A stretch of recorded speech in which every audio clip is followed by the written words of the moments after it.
everyone. It is wonderful to see you all here today. I know many of you have travelled a long way to be here, and I just want to thank you all for coming. And I'd like to thank the organisers for the work they have put into organising this meeting here in Oxford today.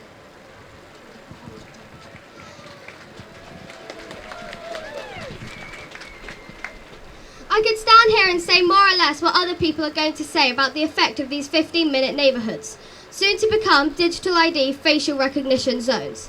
We are watching the beginnings of the Chinification of Europe in preparation of the social credit system. Please raise your hands if you are aware that we live under what is called the British Constitution. If you are aware of that, please raise your hands. Okay, you can put them down now. And again, raise your hands if you're aware that we live under what is called... No. Okay, and again, raise your hands if you understand the meaning of constitutional law.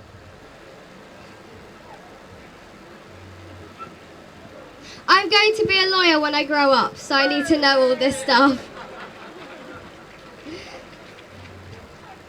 As I understand it, under constitutional law, it is we, that is you and me, the ordinary folk, the corner shop owner, the truck driver, the nurse, the doctor. It is we, the common people, who wield the power and authority. Is that not true? Am I wrong? No, I am not. Okay, so the officials in City Council have to do what we the people want. We the people are not slaves to these officials, and they are not our masters. Is that correct, or am I wrong? The MP, Andrew Bridgen, last month said that the politicians work for us, not the other way round. He said that as he was kicked out of government by the corrupt politicians who have hijacked our government buildings. I have no doubt that more than 50% of these politicians are secretly in favour of the World Economic Forum and their plans to enslave us in their digital nightmare. Starting with their digital ID system, which will give them total control over your bank accounts and whether or not you can access your money. But if you dare try to stand up for your fundamental rights and freedoms, you will be punished. I have no doubt about that either. And the Oxford City officials are building this prison for themselves. How dumb is that?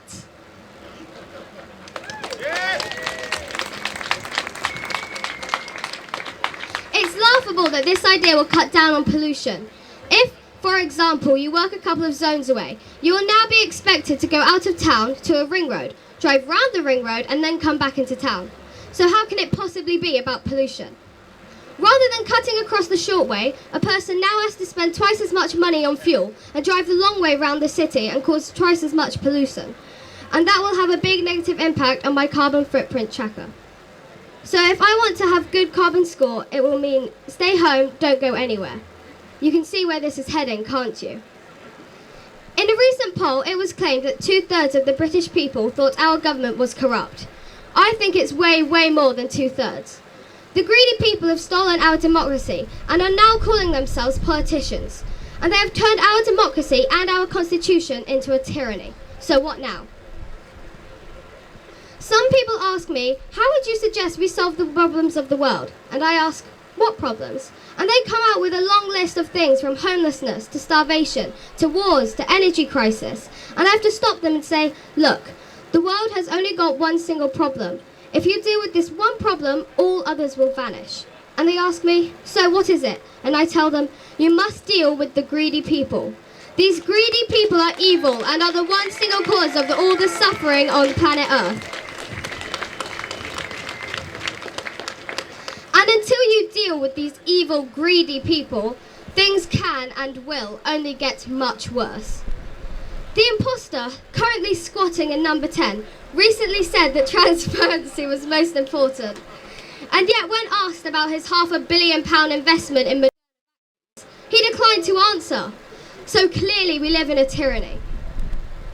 It's very simple, really. In a democracy, the people know everything about the government. But Rishi Sunak has pointed out to us that it doesn't work like that anymore. The transparency he talks about is one of tyranny where they, the greedy people, know everything about us, but we know little about them.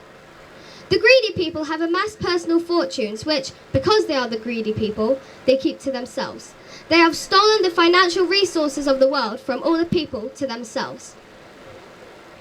In my world, my utopia, The leader would be a champion of love and peace and would be hailed as a king, not for the type of blood in his body, but for what he did for the people of his country, i.e., increasing the wealth and quality of life and keeping peace with other nations.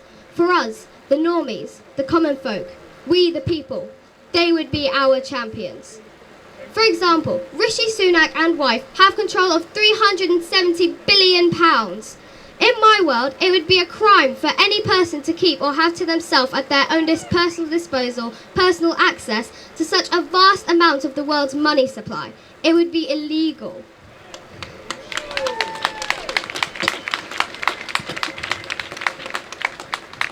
In my world, there would be no such thing as a billionaire. It would never be acceptable for one family to store or hoard vast amounts of personal wealth in offshore bank accounts. It would be a major crime to do so. Imagine it. All the problems in the UK, the homelessness, the hunger, the NHS, the energy crisis, all of the problems could be solved very quickly if Rishi Sunak recycled some of his fortune back to the people he took it from.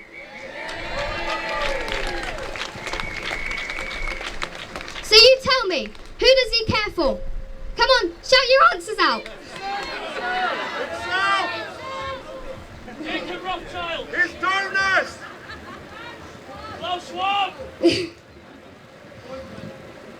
I heard a couple of things actually, but two things. I heard two things there.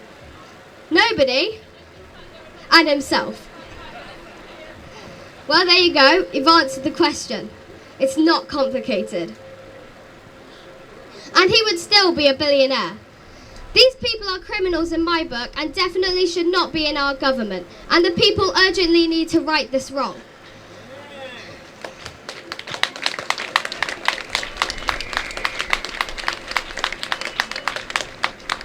My advice to the British people is, do not trust this person to tell you the truth. He is a greedy person and only has his own selfish interests at heart.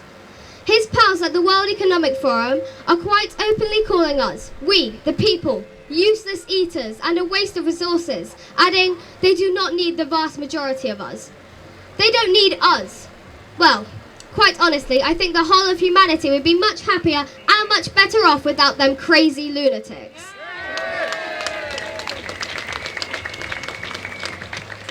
We don't need them, and we don't want them. As long as Klaus Schwab is free, no one is safe.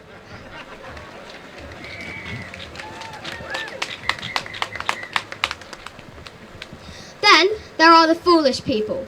These are the ones who are helping to build their own prison and the prisons that their children will have to spend their whole lives within, being watched as digital slaves and tracked 24 hours, every second of their life where privacy will soon become incomprehensible.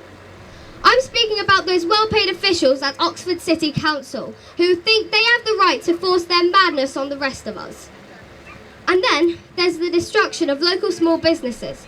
Businesses that depend on the free flow of traffic and the freedom of the people to move around and go about their lives freely as they choose, in order for that small business to survive. I could talk about the ignorance of these investors in the creation of these prison systems. Large corporations such as Lloyd's Bank and organisations who are acting in shameful and ungodly ways through ignorance and through corruption. Organisations such as the Church of England, who I am sure would have no part in this if they knew where it was all leading.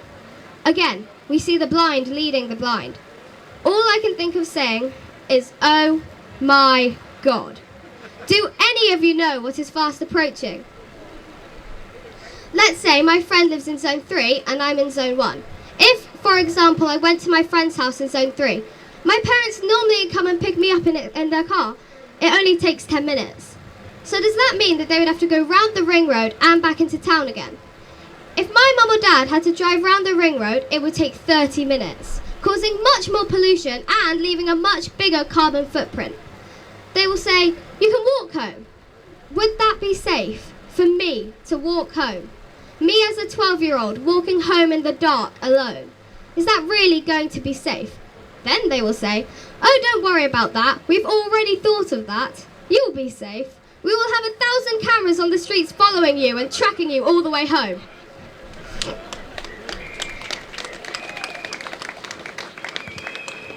Oh, and just remember, it's for your safety.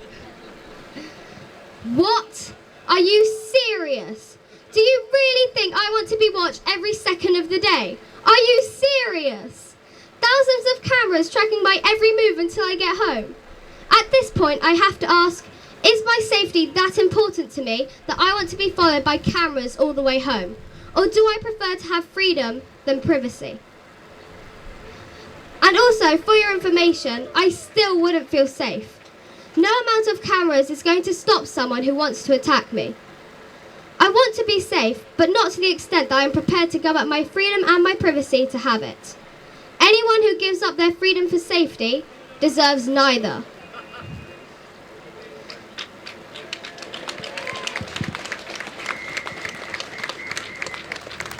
As a 12-year-old, I am really concerned about my future. And to Klaus Schwab, I say this: how dare you?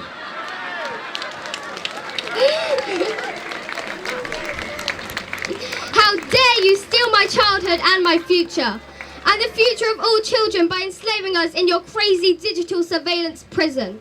We all know where this is leading, and by the way, Klaus, just for your information, I still think you're a complete nutcase. How dare you? Who do you think you are?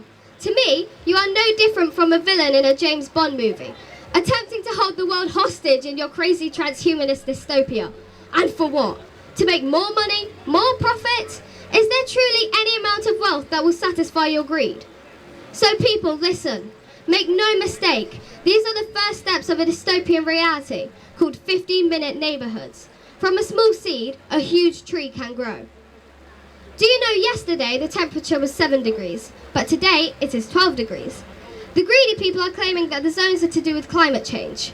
Over the last few decades, the greedy people have managed to convince the people of the world that if the temperature goes up by 1 single degree, 1 degree, that all life will become extinct.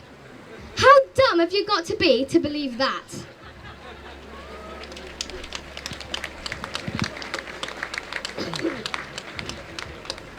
This is not true. It's fake science. Climate change is nothing but a story created by fake scientists and the greedy people, and there is not a shred of truth in any of it. Recycling our waste is a good idea to save our resources and materials and to cut down on waste, but it has absolutely nothing to do with saving the planet. Climate change is being used to control us, to nudge us in the direction the greedy people want us to go. The truth is that the greedy people want total control over everything we do, everything we think, and everything we say.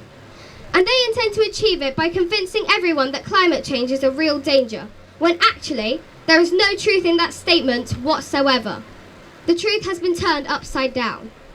Can you people understand why I am so concerned? You must deal with the greedy people and demand our constitution back. Southend Council have blocked the 15-minute nightmares. Now we just need the Mayor of Oxford to grow a backbone and do the same.